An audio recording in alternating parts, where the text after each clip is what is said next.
İmarət stadion kompleksinin inşası üçün dövlət tərəfindən 60 milyon manat ayrıldı artıq və bu ildən əslində təməl tökülmüşdü. Ağdamda? Bəli, Ağdamda, Azad Ağdamda 2024-cü ildə təməli tökülmüşdü stadionun.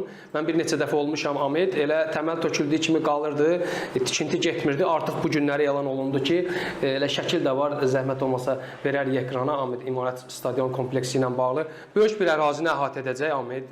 Təxminən 11.700 nəfər azarkeş tutumu olacaq. Və bu il tikintisinə başlayacaqlar. 2028-ci ilin sonlarında işin yekunlaşması planlaşdırılır.